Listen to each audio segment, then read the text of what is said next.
Olá, eu me chamo Karenina do Nascimento Rodrigues, eu sou doutoranda em Teoria e História Literária pela Unicamp e essa pesquisa ela recebe apoio da Bolsa do CNPq.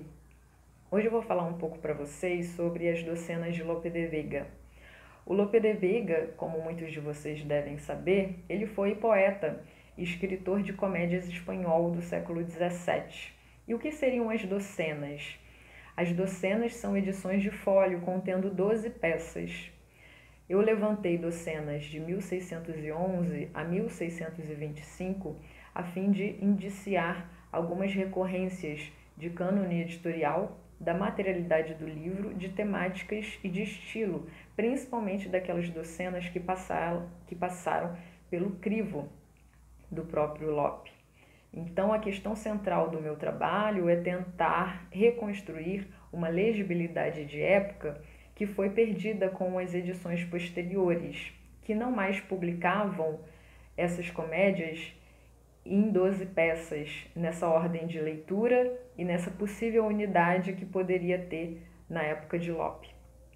Todas as docenas, elas possuem paratextos introdutórios, que são rubricas, licenças, elogios, prólogos, cartas ao leitor e ao patrono, que também nos ajudam a indiciar essa legibilidade de época.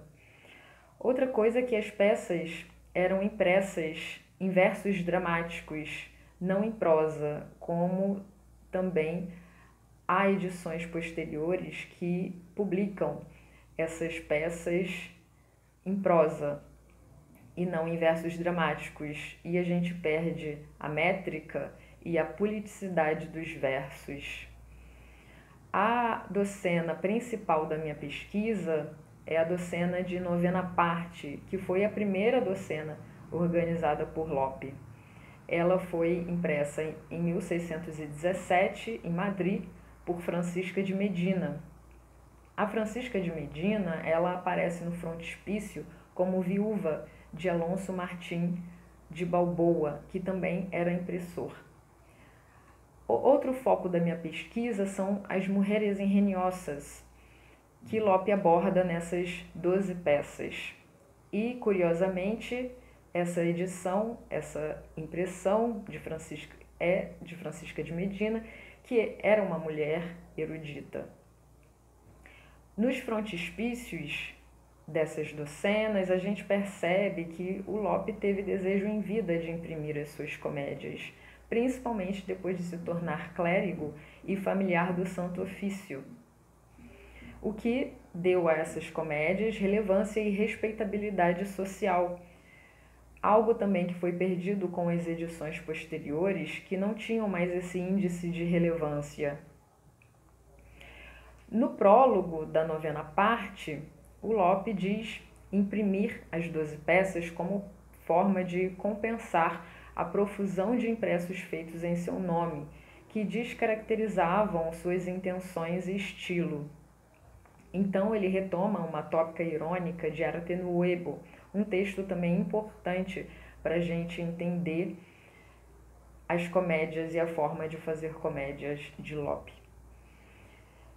Como ele retoma essa tópica irônica para dizer que não era de sua vontade imprimir as comédias porque sairiam dos ouvidos do teatro para a censura dos aposentos. Então esse leitor das belas letras, ele lidaria com as suas comédias impressas de forma necessariamente inadequada, ou seja, a leitura silenciosa nos aposentos.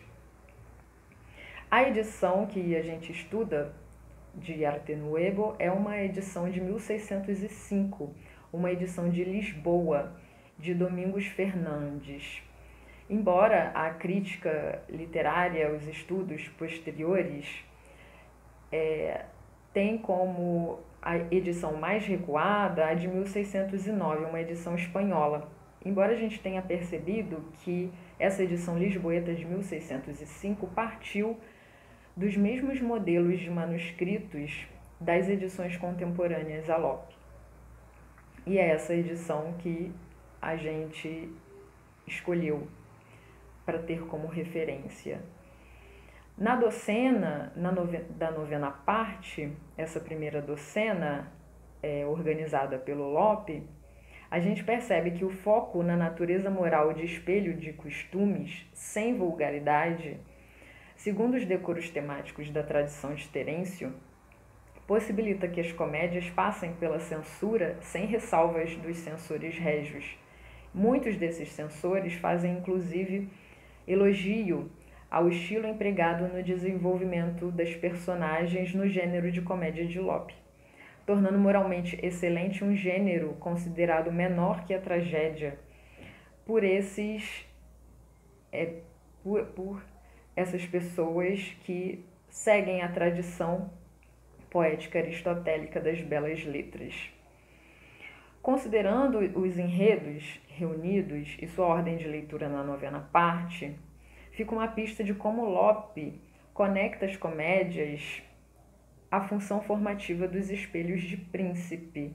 Ele eleva as comédias como gênero que atua no aperfeiçoamento dos hábitos e costumes do reino, particularmente na novena parte. Essa edição é dedicada a um membro da alta nobreza, o Duque de Cessa. Os enredos enfatizam, portanto, a tradição terenciana do espelho de costumes, mas com foco em trajetórias de personagens nobres ou régios, os quais seriam tematicamente mais comuns à gravidade e elevação genética das tragédias.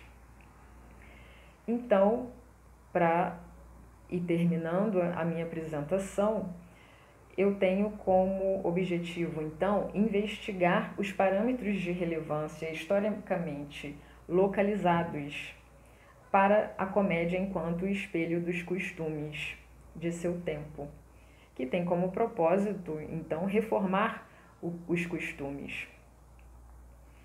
Então, para reconstruir também essa função das comédias enquanto espelhos dos costumes, é interessante para minha pesquisa e é de fundamental importância essa reconstrução de legibilidade a partir dessa materialidade do século XVII.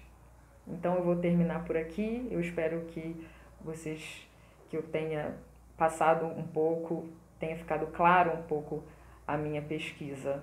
Obrigada.